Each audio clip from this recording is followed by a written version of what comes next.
English translation 541st contact Saturday, the 2nd of June 2012, 14:16 hours. Hello, there you are, dear friend. Today the correction work was also smooth and quickly completed. It was pleasing. If you allow me, I have a few questions first. There is nothing wrong with that. Well, the first question refers to a strange incident that has been reported to me but which I do not want to bring up openly, because otherwise certain people might say that this is crazy and that the guy belongs in a madhouse. Well, the thing is, The thing seems to be very strange, but it is probably explainable in the following way. From our point of view, there was nothing of the sort of thing that was done, so that only the explanation given remains. then an important change had to occur in the world of thoughts and feelings, so that the whole thing could happen as a late ignition, so to speak. That is the explanation for it, yes. Without this change, the whole thing could not have happened. Then another question. When I looked in the contact reports, I noticed that we briefly discussed something concerning nanotechnology in various official contact conversations. We also talked about the small control disk. It was at the 300th contact conversation on the 24th of April 2001, where you said that it had a quantity of 74 exabytes. You also officially said that nanoparticles are extremely harmful to the human body. But you did not say anything else about the fact that in addition to cancer, lung diseases, etc., this can also be caused by breathing in such particles. I would be interested to know how the nanoparticles actually work in the human body, where they mainly occur, and what influence they have on the organs.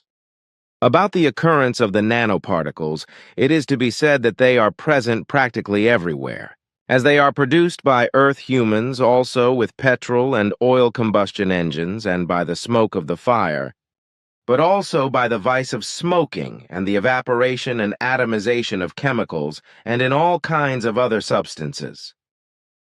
Nanoparticles are also produced by powdery substances, fireworks, the abrasion of rubber, and many other soft and hard materials.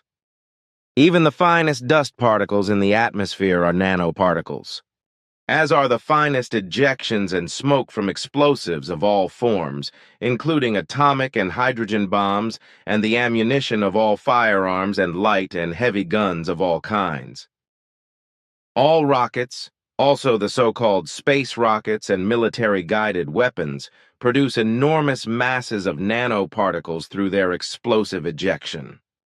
A great many products which are used by Earth humans on a daily basis contain large quantities of nanos, not only microfiber fabrics and all kinds of important and unimportant consumer goods, but also certain foodstuffs, without consumers being aware of them, because there is no obligation to label them, so that the human beings cannot protect themselves against them and they cannot avoid these products. It must also be said that practically every liquid, soft and hard substance respectively, every material can be broken up, crushed, atomized, evaporated, and refined to such an extent that particles the size of nanos are created, which can then lead to immeasurable dangers of various forms, such as explosions. As you yourself know with regard to metal nanos, grain flour nanos, and sawdust nanos, etc., respectively metal dust nanos, grain flour dust, and sawdust dust, which are highly explosive. If, however, nanoparticles get into the pores of the human beings, into food and thus into the body, but especially through inhalation into the respiratory organs and thus also into the lungs, they penetrate the barrier to the blood and enrich the organs, from which the heart and brain are not spared, which, taken as a whole, ultimately causes many kinds of suffering, ranging from all kinds of susceptibilities, inflammations and allergies to serious and very serious suffering of all kinds, including cancer, and to the failure of various organs, which ultimately leads to death. Very unpleasant. Nano means dwarf in Latin, but how big is a nanoparticle? Each tiny particle of nano is smaller than 100 nanometers, whereby a nanometer in size has a factor of 109. So what corresponds to a billionth of a meter? and is several hundred times thinner than a fine human hair. Correct. So now I also understand your explanation of 2001, when you said that the new control disk of 4 mm surface area and 11 mm thickness, which you stationed at several hundred kilometers altitude, has a capacity of 74 exabytes, that is 74 quintillion bytes. There is a generator or something similar built into this tiny control device, as well as an observation system, a transmitter, and receiver. There is also an image recording device installed, with which something can be captured on Earth extremely clearly and sharply to the centimeter, as you once said privately. That is also correct. Then I have a question regarding the Buddha statues, etc., which were destroyed years ago by the extremely fanatical Taliban. Is it possible that when the foreign military forces withdraw from Afghanistan, the Islamist fanatical Taliban will destroy more of these things, which are declared as world cultural heritage? In my opinion, apart from the Taliban, this can also happen elsewhere with other extremely fanatical Islamists, because fanaticism and false fundamentalism mania knows no bounds, which is why the Islamist fanatics, who are not true Muslims but rather well-versed sectarian delusions of faith fanatics, also want to establish so-called God states everywhere and introduce Sharia, which they want to implement in their delusions of faith through torture and murder. What has happened in Afghanistan with regard to the destruction of world cultural heritage as a result of the Islamic Taliban's extreme fundamentalist religious delusion may happen again at any time. But we have no foresight for the future. In principle, we no longer make general forecasts, as I explained to you some time ago. What we are still doing in this respect are only observations based on old forecasts, which, according to our own information, we continue to follow up. This is also the case with regard to fundamentalist Islamic extremism in the world in general, and we are currently observing, for example, on the basis of factors based on earlier forecasts. What is happening in the state of Mali in Africa, where the same Islamic fundamentalist extremist delusion of destruction of world cultural heritage is developing as it was in Afghanistan by the Taliban? And when will this be put into practice? It will happen in less than 4 weeks. So this is as good as a prediction. This is not fair, my friend, because I did not want to give such a prediction. Let it go, dear friend.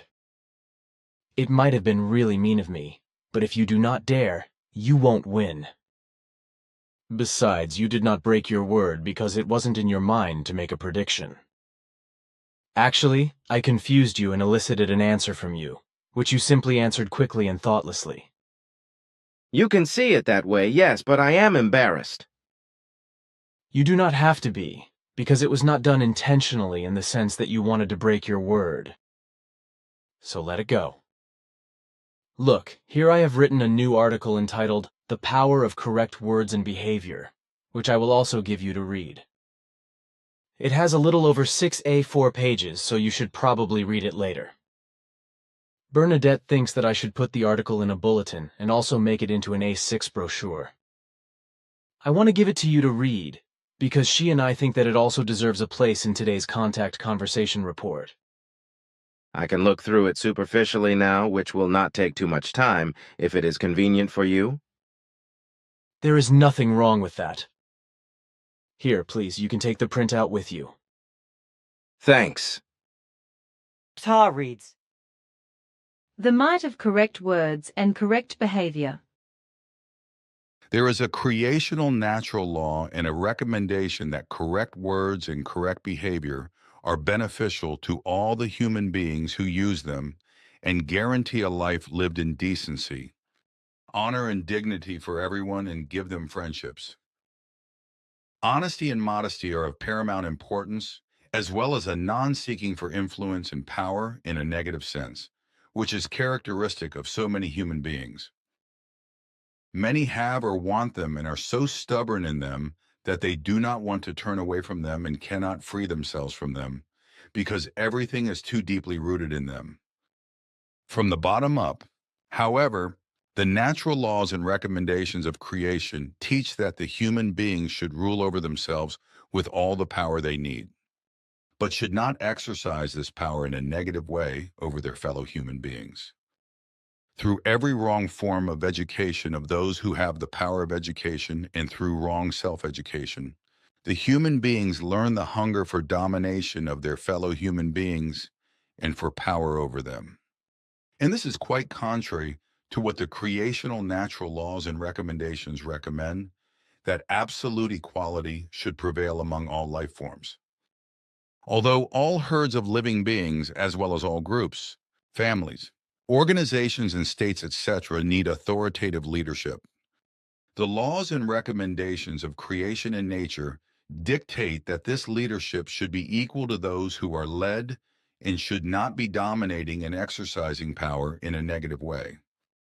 The same laws and recommendations of creational natural origin teach that the human beings should not fight for power of domination over their fellow human beings, but should place themselves on an equal footing with all of them in equality. But the human beings of the earth pay no attention to this. For through false education, through misunderstanding and ignorance of the creational natural laws, he has become selfish, egoistic, and power-hungry. As a result, the greater part of humanity fights for his power, defending it with every unfair means imaginable, contesting it from others and taking it away. And this happens from the most simple human beings up to the highest positions of governments, religions, sects in the economy, etc. And the fact is that there is a tremendous struggle for power and for the domination of fellow human beings, who as foot soldiers and subordinates have nothing truly human to expect from those who are greedy for power and domination. If we take a closer look at the domination and exercise of power in relation to our fellow human beings, it can be seen that neither honesty and decency, nor humanity and honor, nor dignity can be applied when it comes to gaining power. Especially in this stage of attaining power, all negative, evil, and unfair means are used ruthlessly. And if the goal of gaining power is actually achieved, there are always enough stupid followers who cheer the victors, even when they are bullied to the point of blood by them. The arena of power struggles takes many different forms, and even many people enter it in order to gradually gain dominance over their fellow human beings. But in fact, there is also another way, namely to become truly human beings, to dominate oneself alone and only exercise power over oneself, while one's own person is placed on an equal footing with the fellow human beings in honor and dignity, in equality and equal rights. But very few people can do this because they do not know how this works and how correct behavior must be worked out. Only a few really are where the capacity for correct action and doing permeates. The majority, however, depends on the negative rules of power.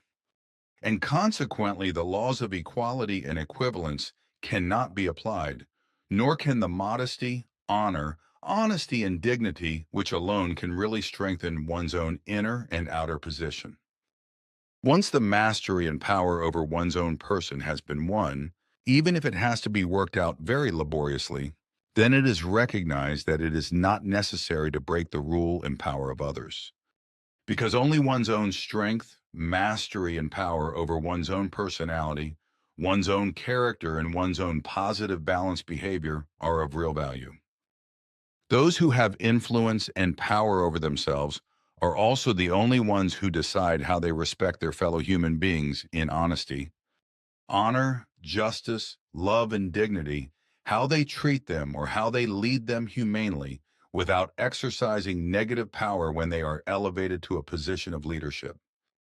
And the one who leads his fellow human beings with an open and honest smile, who treats and respects them decently and treats them respectfully in equality and equity, is truly the human beings who do not manipulate others. Manipulation of the human beings is only peculiar to those who have lost their power, who constantly live according to rules of dominance and consider themselves to be much more than they really are. But the human being is far from domination, He is concerned to be equal to his fellow human beings in every respect. And therefore, he also behaves in every conceivable necessary relationship in such a way that he is considered by them to be equal and of equal value. This means that the human being's honest and correct behavior and words are always formed in such a way that trust and togetherness are the result.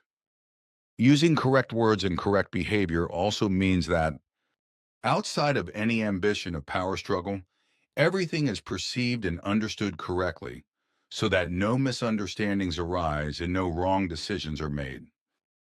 It is also essential to ensure that the human beings to whom words are addressed and to whom behaviors are presented receive and understand everything correctly and also recognize the honesty and dignity of the whole.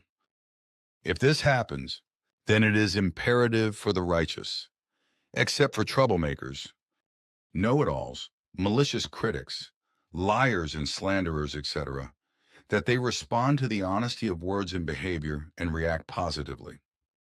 It should be noted, however, that those who want to dominate their fellow human beings also use the same methods, but in absolutely unfair forms that are harmful to their fellow human beings, which enables them to dominate, enslave, and exploit their followers.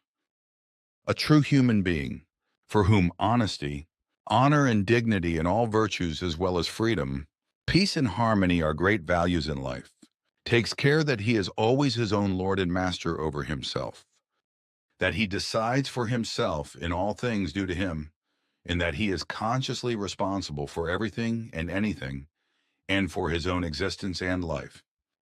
This also means that he observes the rule to draw attention to himself, his rights, his knowledge, his abilities, his possibilities, and his attitude, and to stand up for this in his family, friends, and acquaintances, and also in public if this should be absolutely necessary. However, no role of justification should or must be played in this, nor must complete isolation and retreat, because, as required by necessity, there must always be a question and answer session for which various forms are possible.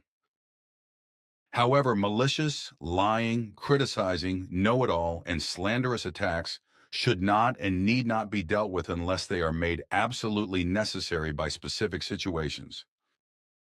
Such attacks are invariably attributed to stupid and inexperienced human beings and usually kill themselves.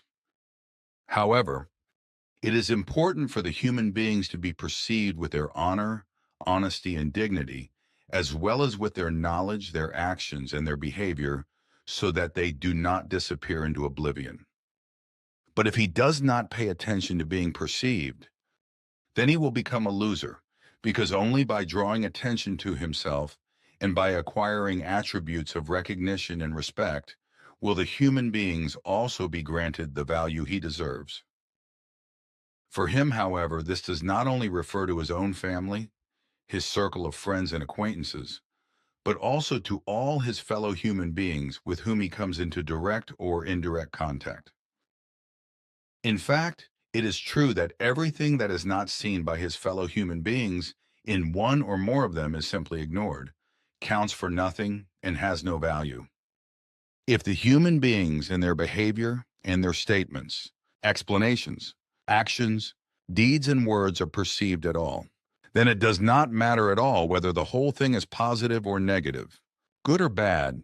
What falls into the observation and perception of human beings or causes headlines in the media. Because what is important is that the observations and perceptions are made at all, and that headlines attract attention. The fact that friends and enemies emerge from this is just as inevitable as the fact that if friends are to be won, enemies will also inevitably appear. But it is fundamental that the human beings have to do something, on the one hand to stand up to themselves, and on the other hand to attract the attention of their fellow human beings and to be noticed at all. So the human beings must not hide their own light under a bushel, because otherwise they will not be noticed and will be consistently and repeatedly disadvantaged and considered stupid and clueless. But he must also not let his own light shine brightly over him, Otherwise, he himself will only be seen, adored and lifted above himself in a circle of rays, which inevitably leads to arrogance, megalomania, selfishness, self-importance, overestimation of himself and arrogance, etc. Therefore, your own light must always shine, but only in the correct light. And for this to be and remain so, or will be so, the right words and the right behavior must always be chosen and cultivated, because the correct words and behavior make the music that human beings like to hear and perceive. Truthfully, a single word or a single short sentence, as well as behavior, determines how the human beings are perceived. The words and behavior of each individual human being are judged by his fellow human beings, and consequently a judgment is made through them, through which the human being is neither humiliated, hated, despised, disregarded, or respected, loved, honored, and honored. When dealing with the human beings, nothing is as effective and important for the individual as his language, his words, and his behavior, because this is what is looked after as nothing else, and from this is judged and judged. The language, words, and behavior of the human beings direct their thoughts and feelings in very specific directions, so that many friends can be made or many enemies made, depending on how everything affects different human beings. Language, in just a few words and behavior, can make friends enemies and enemies friends. The correct language, the use of correct words and the correct behavior of the human beings will in any case lead to friends being gathered around them and to them respecting, honoring, appreciating, and loving them. It is not to be avoided, however, that hostile people also appear. Know-it-alls, cheats, critics, and all sorts of other opponents who, out of envy and other base motives, are averse to recognizing and accepting the great values that others have in relation to them. But it is important for the honest and good human beings not to care about these adversaries and not to pay attention to their bad actions, but simply to let them run wild in their madness, for any justification towards them would only strengthen their feeble-minded actions, which finds its reason in their boundless stupidity. It is all the more important for the human beings to know how to use their language and their words and how to behave, how and when they create great benefit for themselves or how and when they harm themselves. Using certain words is of enormous importance, because the correct choice of words creates many friendships and attracts many like-minded people. And it is of the utmost importance that when speaking, one does not constantly speak of one's personality and of the I. If people are already talking about their own person, it must be in a simple language, not one that is related to me, and in such a way that everything is presented in a simple way of speaking and in simple, modest words, without making a fuss and presenting oneself as a hero. Telling something modestly, not cutting up, but simply telling something interesting in a simple way with equally simple words always creates attentive listeners and friends. While the human beings who, on the contrary, only emphasize, cut up, and exaggerate themselves only reap boredom, inattention, and enmity. If the human beings want to win friends, be respected, honored, and appreciated, then they must be educated in honesty and certainty in their attitudes, thoughts, and feelings in such a way that they are a part of the whole of humanity, even when they lead their own lives as individuals. In this way, he can speak of himself, if something is related to him alone, but if there are any fellow human beings involved in this life, or in actions and deeds, etc., connected with it, then it is in any case disrespectful, dishonest, undignified, mean, and selfish, as well as contemptuous, if any things are spoken of in an ego form when other human beings are involved. If only the I is spoken of when others are involved in something, such as property, possessions, work, an action or deed, etc., then this is not only unfair and selfish, but also a lie, a deception, and a slander.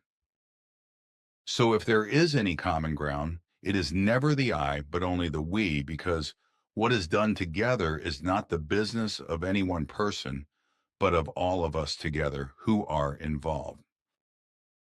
This also applies when something is being sought together, when something has to be done and done together, when something has to be determined and carried out.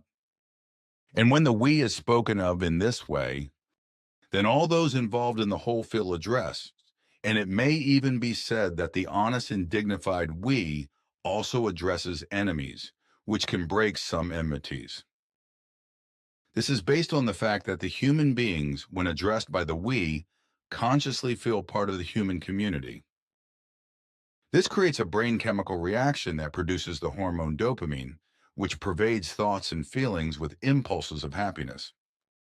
If the language, the words and also the behavior of a human being is directed towards the corresponding community of human beings through the honest and dignified use of the word value we, then positive thought and feeling impulses arise for him. And this is also the case when the human beings, through what they speak, perhaps reduce their prestige somewhat. The use of the word we is of paramount importance in general and in specific cases in dealing with the human beings, as is the request, which has a very special meaning, as well as should or should instead of must. If something should or should be done and the phrase this or that should still be done is used in this context, then this corresponds both to a request and to the fact of something that cannot be postponed, which is incurred and is to be done, but which is not must be done by order, but is should done voluntarily. If must is used in the language in the sense mentioned above, then the whole thing is in any case always tantamount to an order and compulsion, which is, however, omitted by the shall, which expresses the voluntariness of doing something. And if, in relation to something, the whole is connected with please, just when something is asked for or should serves as a direct request to do something, then the human being's free will is addressed so that they themselves have to decide whether they want to do something or not. And if something is released in this way, then the other person becomes more compliant and on his own initiative follows the indirect request to do what is should or should be done. With this specifically determined voluntary insertion into a job or into something is also connected a compatibility, peaceableness, an appropriate decency as well as commitment, harmony and a connecting, friendly and joyful behavior, etc. If, on the contrary, there is a must, then this is always compulsively conditioned, and then automatically listlessness, joylessness, resistance, and all other negative emotions appear, whereby the work to be done may suffer qualitatively from this and be carried out with poor performance, because the whole thing can only be laboriously mastered as a result of the must compulsion. This should be viewed and judged from a purely psychological point of view. If something has to be talked about, told, or explained, there is a golden rule that must be observed. In this case, too, the person speaking, telling, or explaining is free to decide whether or not to follow the rule by should, respectively should. And this rule says and teaches that only as much as necessary should be said, no matter whether it is about sensitive or tough things and topics.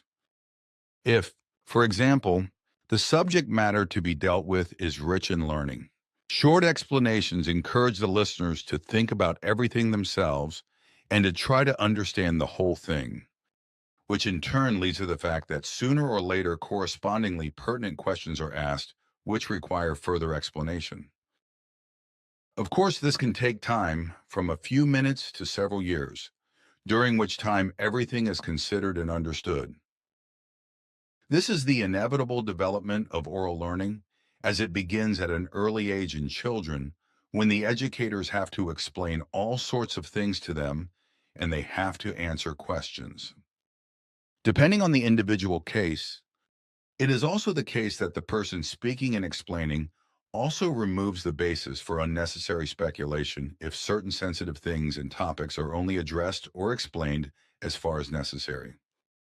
By talking only as much as necessary and avoiding unnecessary discussions, The person speaking and explaining or teaching also does not have to bear the responsibility if misunderstandings arise among the listeners due to misinterpretations.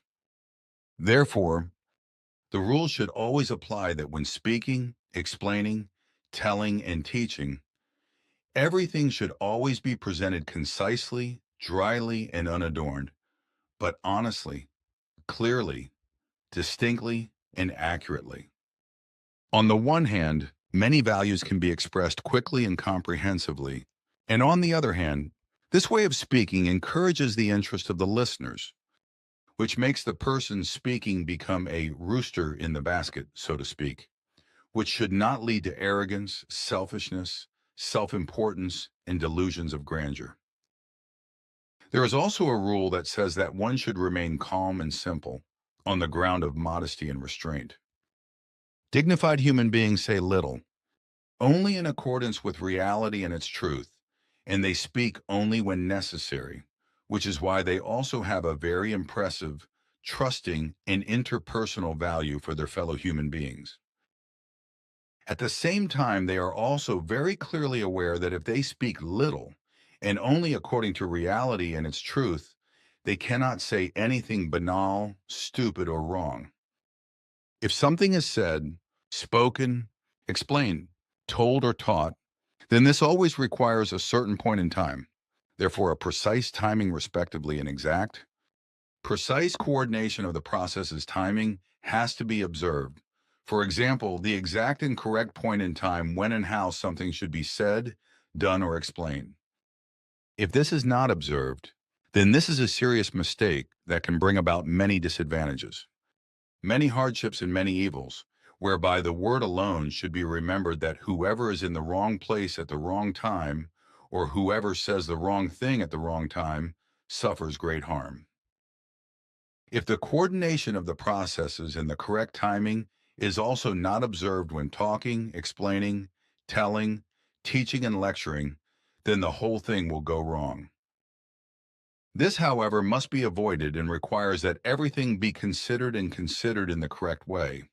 But if this is ignored, then this is a serious mistake that can cause immense damage. Even the words and sentences that are used must be constantly checked. Otherwise, there is a danger of getting caught in the nettles or making oneself impossible. Even the best words and sentences that are put together have to be constantly checked for their correctness and revised if necessary. This is also necessary when time is ticking away, when there is a delay, or when things go faster than expected. If a wrong word or a wrong sentence is said at the wrong time, something is explained, told, instructed, or taught at the wrong time, this can lead to a personal or community disaster. This is also the case when the human beings want to make their voice heard or claim their rights in any matter. It is also true that quick and rational thought, deliberation, and quick action are required, because delays caused by slow thinking and deliberation can cause enormous damage. This is a point which power-hungry people hate deeply because, as a rule, they want everything to be done quickly in their favor. So they bring time into play as a decisive factor, which is usually lacking in their fellow human beings because they are more calm and leisurely in their thoughts and feelings. So they have a lot of time to make up their minds. But this time is running out for those who are obsessed with power. So time plays a decisive role for them, and they are constantly pressed to achieve their power goals.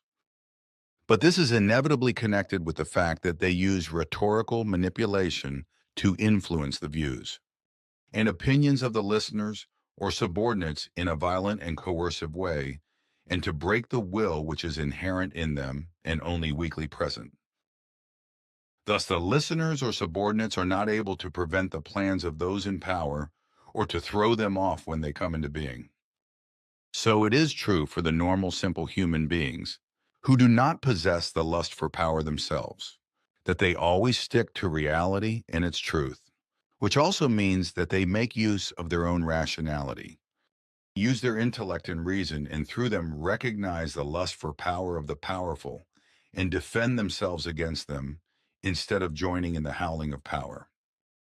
This may be deeply painful for the human being who are in bondage to the lust for power, who regard them as idols, who lie at their feet and crawl before them in the dust, but who humiliate themselves to a roaring humility. In dealing with the human beings, it is of special importance that they are addressed by their correct name, because to hear one's own name from the mouth of a fellow human being, or to read it in a letter, etc., is music to his ears and creates impulses of happiness in him. This really has nothing to do with arrogance, megalomania, selfishness, and the like, but with the fact that he wants to be appreciated as the human beings in decency, honesty, and respect, which is also his right. The titles of doctor or director or any other title are of no significance whatsoever to a healthy, normal, and reasonable thinking person, for they are as fundamental as smoke and mirrors and say nothing about the character, personality, and state of human beings. And as a rule, only the selfish, self-important, and arrogant, etc., are keen on such titles in terms of what they refer to. In all this, the sound and correct emphasis of words and sentences also plays a very important role, as does their positive or negative form. In this respect, especially in the 1980s, a wickedly wrong form of stressing words and sentences appeared around the world, resulting in a disharmony of words, sentences, and language that has lasted until the present day of the 21st century. And just as this extremely negative and bad form of word and sentence stress has spread, so has everything negative and bad spread worldwide. Since this linguistic disharmony, the false emphasis of words and sentences, came into being, a great deal of what the human beings of the earth are doing is going up and down in the world. A great deal is going wrong and is moving in destructive ways. The completely disharmonious forms of organized wheeling and dealing, which since the 1980s has been called music and song, as well as the false emphasis on words and sentences, have had an increasingly negative effect on everything up to the present day. Sectarian religious terrorism has spread throughout the world. Massacres of the human beings through riots and more acts of war have increased enormously, as well as a worldwide mismanagement of banks, states, companies, corporations, and families, etc. And all of these are undeniable effects of what has been a very bad, negative trend of misuse of words and sentences from the 1980s. Even if the self-proclaimed seven-eyed think it is ridiculous and refuse to believe it. The whole thing, however, causes an enormous amount of physical and psychological pain to the human beings, which cannot be fully processed by the pain center in the brain. And as a result, they become more and more freaked out, lapse into mental crises, give free rein to enormous aggressions, and become antisocial and unable to live, etc. If we take a closer look at the human beings as language, the words and the sentences that emerge from them, we can see that they contain much more than just their pure content. The language, the words, and the sentences with which the human beings communicate and communicate with each other and with each other are an emotional power from which nobody can escape. Thus, individual words alone determine whether someone is taken seriously or not, and if, for example, and, or, but, nevertheless, then, well, so, not and, I, or nevertheless, etc., are used constantly or frequently when speaking, then the human beings who speak offer a large surface for attack, which reveals their goals and causes mistrust and antipathy. If one's own strength and integrity, as well as one's modesty, honesty, honor, and dignity, are shown to advantage in a conversation, in a speech, or in teachings and explanations, then these must also be expressed openly through language. This requires, however, that in relation to one's own values, knowledge, abilities, and possibilities, a healthy dominance based on modesty must be shown and played along, which does not result in any manipulation of the listeners, but on the contrary, in a deliberately own interest, whereby they also recognize, acknowledge, and respect the values of the speaker. This is not about a power struggle between the person speaking and the listeners, nor is it about wanting to gain influence, but solely about the fact that everything is clearly and unambiguously appreciated with interest by the listeners, so that the whole thing can be understood and comprehended, which includes questioning the matter as well as the necessary answers and explanations. Only human beings who are immodest and strive for power underpin everything they say and do with such perceptible dominance that the listeners are manipulated and believe that it is their own opinion if they take the same line as the power theorists. In every situation, power-obsessed people fight for their dominance in an absolutely immodest and negative way. Manipulation, violence, and coercion, but also acting, lying, and cheating, as well as slander, revenge, and retribution, are indispensable means for them. And when they strive to increase their influence and power, they do not even consciously perceive what evil and degenerate and inhumane things they are actually doing. When they strive for their supremacy and command, or defend their position of power by manipulation, violence, and coercion and all unfair means. The rule of the whole, however, is that very often the fight is not open, but only subliminally to fool the fellow human beings through lies and deception, and not to let them see the true face and the true intentions hidden behind the power-hungry machinations. If, however, these lousy emotions and machinations of the power-hungry are recognized by their fellow human beings, then situations arise which undermine and make it impossible for those striving for power to achieve their goals. Thus, the power behavior and the retention of power of the power-obsessed can only function as long as the fellow human beings do not control their own intellect, their own reason, and their own power of decision, but leave everything to the power-hungry. As long as those possessed of power can control their emotions through their rational thinking and hide them from their fellow men so that they do not recognize the true nature of those who hold power, they can exercise their power and keep the people under their thumb. And this has also affected the whole earthly humanity since time immemorial, which has been proven true during thousands of years of earthly human history. The history of terrestrial humanity is a history of wars, massacres, uprisings, revolutions and murders, criminality, crimes, and the degenerated religious sectarian madness which has cost millions of human lives. And it is a history of revenge and retribution, of greed and avarice, as well as injustice, torture, the death penalty, depravity, and all evil degenerations. There have always been tremendously evil and wicked thoughts, feelings and emotions involved in all of this. But in principle, every human being should control them at their best and not offer them as weapons to the power-hungry and enemies. If the human beings want to appear valuable in life in the best possible way in relation to their fellow human beings, then they must make themselves indispensable in a good and positive sense. But this can only be achieved through words and a behavior of honesty, respectability, and dignity. In this sense, he must confront his fellow human beings with the correspondingly correct words and with his behavior, as well as with his actions, deeds, thoughts, and feelings, compassion, and in living out all virtues. He must never stray from these values, but if he does, he will suffer endless defeats, inner misery, hardship, suffering, and pain.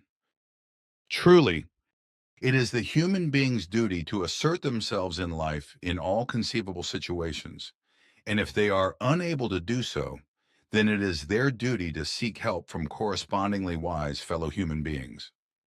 Fundamentally, however, the human beings have to make their own decisions and put them into practice through their own willingness to make decisions, to develop their own creativity in all forms of their own abilities and possibilities, and also to bear full responsibility for this. It is the duty of every human being to cultivate and display an elementary expression of independence. Love, inner peace, and inner freedom and harmony, as well as compassion, humanity, honor, goodness, honesty, and dignity in every situation in life. And only by doing so, and only if all decisions in this regard are made by the human beings themselves, will they determine their own course in life. In this way, however, he also relieves his fellow human beings in many respects, because he exemplifies responsibility for them and shows them how to accept it, but also relieves them of many things.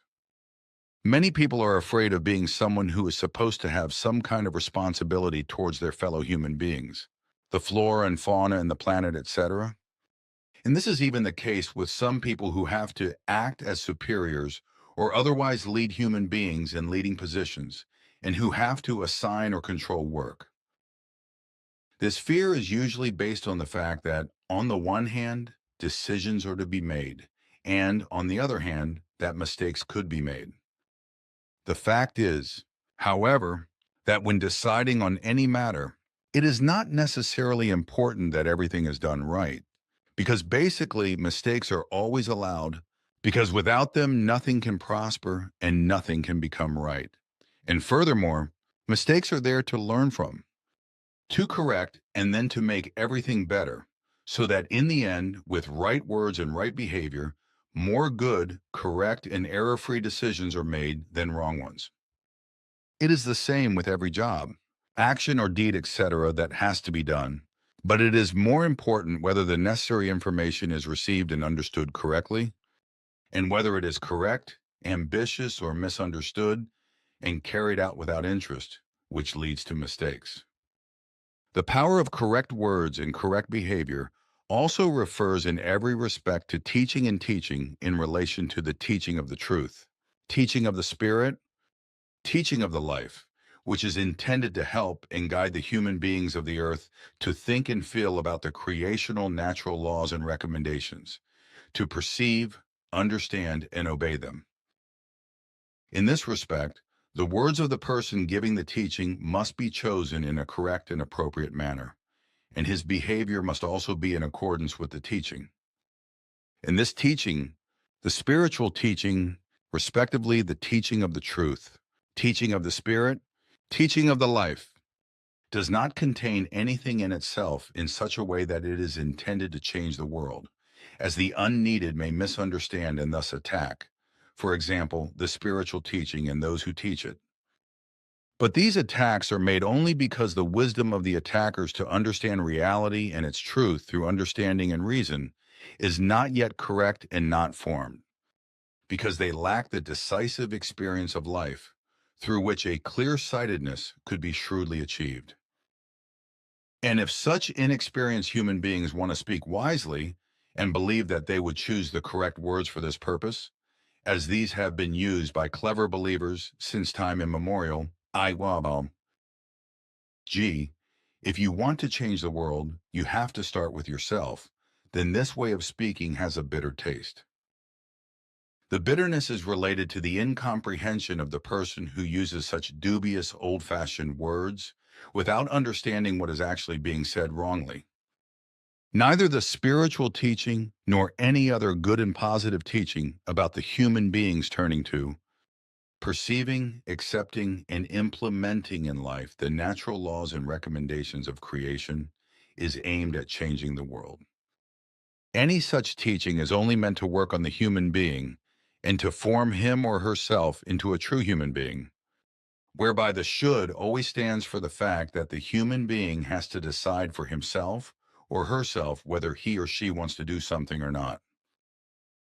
Therefore, any such teaching is solely aimed at the individual human beings who voluntarily make an effort to learn. And when he does so, he is living the whole of the teaching for his fellow human beings as well. And this is because only in this way is it possible to do justice to what is taught orally, in writing, through actions, deeds, and behavior, in correct words, in good, positive, and right things. In the spiritual teaching, that is to say, the teaching of the truth, teaching of the spirit, teaching of the life, as well as in every other good and positive teaching, The correct words are of importance, which should be aimed at addressing the human beings of the earth, so that they should strive to perceive the creational natural laws and recommendations, to orientate themselves towards them, to accept them, and to change and behave according to them. And explicitly, the should is in the foreground, because the whole of the pros and cons in every way lies in the absolutely own decision of each human beings. So there is nothing connected with manipulation, missionary work, violence, and coercion, because everything lies in the free decision of each individual. And contrary to the religions and sects and various organizations, etc., the spiritual teaching and any other good and positive teaching given in the same framework is not a fascinating instrument of salvation and power. Nor is it something that is supposedly advantageous with regard to material things or with regard to divine help and the best or at least good divine destiny. Every delusional belief in God in every imaginable form is bound to obligations and reciprocations in such a way that one has to pray respectively, beg for something divine, for divine help and divine blessing, etc. And if the begging is supposedly answered, then this again corresponds to a service in return, namely on the part of the divinity, which in turn requires a service in return on the part of the believers in praying or begging people, respectively, so that they have to answer the divine gift or God's help granted with much more thankful prayers. Ultimately, it is to be said that those who do not choose the correct words and do not form their behavior correctly will be disadvantaged by life and by their fellow human beings. When choosing the correct words and behavior, it is also important not to disregard your fellow human beings, not to rise above them, and not to treat them less than yourself.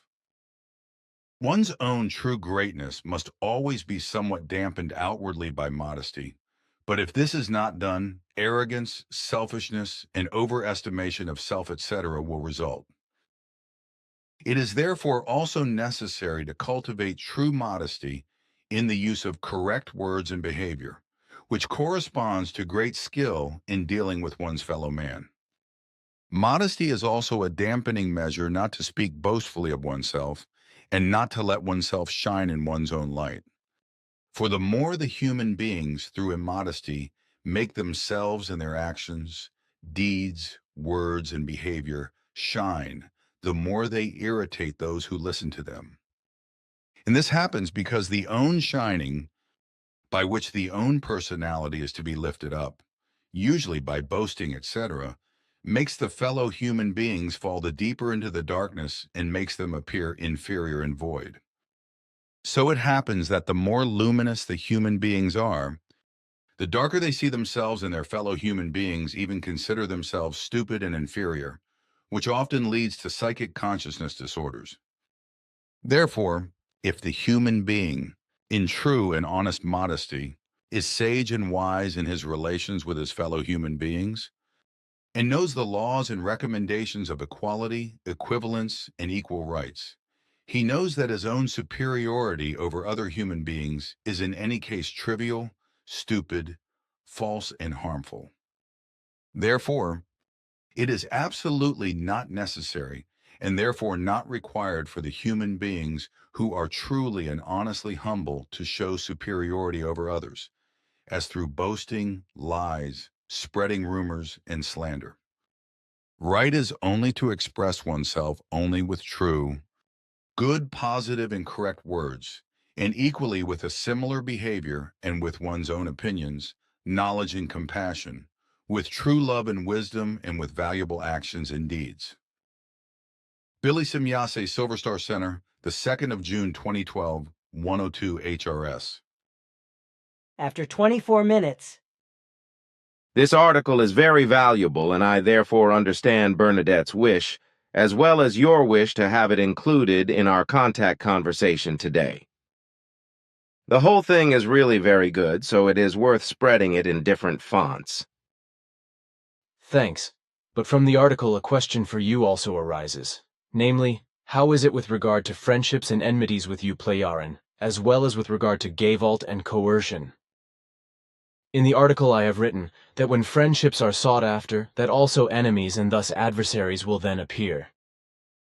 Hostilities and enmities and Ausartenda outcoming effects in the sense that gavolt and coercion arise, such as is the case with the Earth humans, do not appear, at least amongst our Playaran people. If necessary, we answer gavolt and coercion with logical gavolt force, but never in the sense that life is endangered. And that is the case even if an attacking gavolt or coercion would be directed against us, because we combat such Ausartenda gavolt activities in the extreme case without life-endangering arms, through which the antagonists are incapacitated only through fine spiritual perceptionlessness making, that is to say, through anesthetization. This, however, has no longer been necessary for thousands of years. However, this only applies for our own Playaran peoples. Because it's different within our diverse federation, however, and in no case is it so bad, as it is among the Earth humans with their killing, murder, and destruction. Naturally, even with us Playaran there is resentment, irritation, malice, and bitterness, and so forth, because from these no human being's nature is immune. However, with us, these unvirtues are kept within limits and get badly out of the control of the good human nature in no case. Without exception, such virtuelessness holds only a short time, a few days at most, after which intellect and rationality, honor, dignity, compassion, and mutual benevolence again prevail and return to normalcy. However, hostileness, enmities, and effects of the getting badly out of the control of the good human nature never come to prominence. This finds the reasoning herein because with us, already from early childhood, through an ample education, an ample virtuousness, as well as the logical mastery of thought, feeling-based, and emotional impulsations and working them out, is learned from personal discord. This speaks to the fact, therefore, that no enemies or any other similar forms also appear with the winning of friends, because this would contradict our ethics and logic.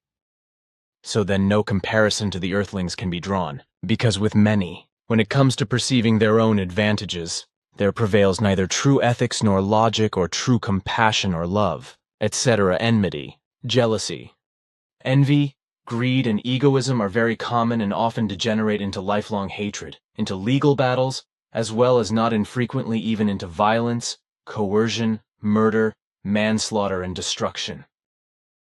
That is unfortunately the reality and its truth as to how these Ausartungen occur with many human beings of the earth throughout their entire life. Unfortunately, it will still take a very, very long time until this changes, if at all, because all this Ausarteta is habitually ingrained in the human beings of the earth, to such an extent that there will be no large changes in the foreseeable future. Consequently, it is only the individual and small groups which bethink the better of it. And these are the ones which affect very much and must be an overarching example for the great masses, so that, extremely slowly, these align themselves to the examples. But as I said, that takes an immensely long time to complete, and if you Playaran said that it will alone take around 800 years until larger groupings of the human beings of this world finally begin to turn with their thoughts and feelings to the reality, its truth, and thus also to the creational natural laws and recommendations, then up until then, there can and will still be very much terribleness coming to humankind, to the planet, its nature and the fauna and flora. Which unfortunately will really be so. Which is why we never cease with our mission, but rather must steadily move onwards, even if it brings success only in dribs and drabs, but constant dripping wears away the strongest stone. This is indisputable, and indeed also in the sense of the mission. Precisely. Then the following. Various people do not understand your statements regarding extraterrestrials which fly in the terrestrial airspace, or not. So I want to once again come to speak about unidentified flying objects, but not about those, which are from those extraterrestrial origins about which we have already spoken several times. And what you have determined is that all these were located as a result of historical records of the Nocademian peoples to Earth. For this purpose, you have also explained that eventually these planets' peoples to whom the spacecraft belonged have joined your Federation. There are diverse UFOs observed all over the world, of which different large and small objects belong to secret terrestrial developments in various countries. But this cannot be officially proven because their existence is denied and covered up, although detected by many witnesses. Hence, that's not all that is said, because there are still also the various large and small dimension change capable flying objects from the Earth's future. All of which you have spoken of openly or privately, as well as your daughter Simyase and Quetzal occasionally said something about this. But on that point, now to the question. For years, some spectacular UFO observations have been variously made worldwide, which were also confirmed by the military, Air Force, and other airplane pilots, police units, and private individuals. However, you had said that except for those which you mentioned, no more extraterrestrial flying devices were flown into the airspace of the Earth, or would fly in. You mix something up or have misunderstood something. Dear friend, because what is correct is the fact of my views regarding this, that no further unknown Earth foreigners to us Pleiadian fly in the earthly space. In addition, I also spoke thereof, that we do not maintain any contacts with these unknown to us Earth foreigners which move in the earthly space, or that there is no possibility for us that we can get in contact with them. Regarding this, I spoke to this fact on several occasions. Thus, for example, in June 2006, note from Billy = 424th contact. The 17th of June 2006, as well as in December 2007. Note from Billy = 457th contact, the 12th of December 2007. And in December 2010, note from Billy = 511th contact, the 25th of December 2010. So if I have spoken about this, that no further Earth foreigners known to us come to the Earth, then this is referring exclusively to newly appearing Earth foreigners, not, however, to those whose existence here on Earth has already been known for quite some time. Again, a misunderstanding, but now this would also be clarified. So those unknown to you are still present, whereby these also fly in and fly out. That really was totally misunderstood, both by various readers of the contact reports, as well as by me. But how does it stand with your investigations regarding contacts between Earth humans and these foreigners moving in the terrestrial airspace of whose existence you know? As we have seen through extremely accurate investigations, no touches, that is to say, no contacts took place up until the present moment between these Earth foreigners unknown to us and any Earth humans. It is simply maddening that misunderstandings creep in again and again because you do not speak in detailed enough plain language if you are not specifically asked for it.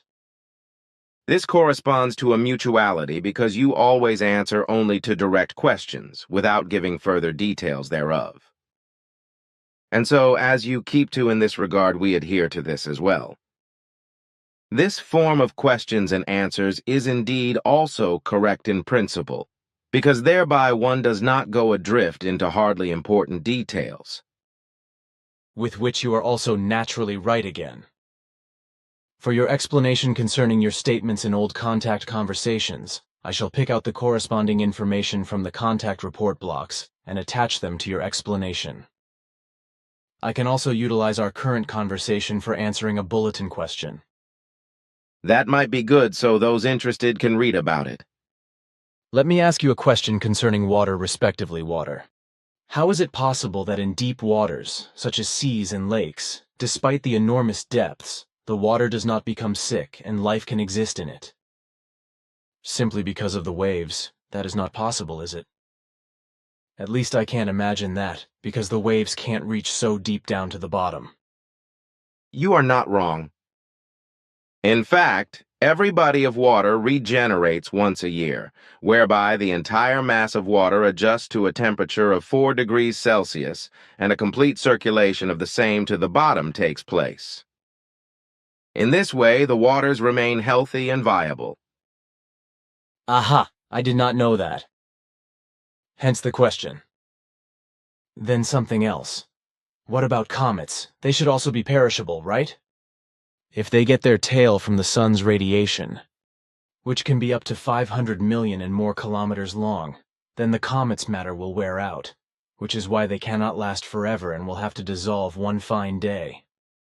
It also has to be considered how often such a comet comes into the sun area, whereby I think, for example, of Halley's Comet, which is already known to the Earthlings for about 2,000 years, has an orbit period of 76 years and, for example, will end its existence faster than the Hale-Bopp Comet, which was discovered only in 1995 and has a size of about 16 x8 kilometers and a length of about 45 kilometers and an orbital period of 3,000 years, and which let the esotericism and doomsday fools go crazy when it appeared in 1997.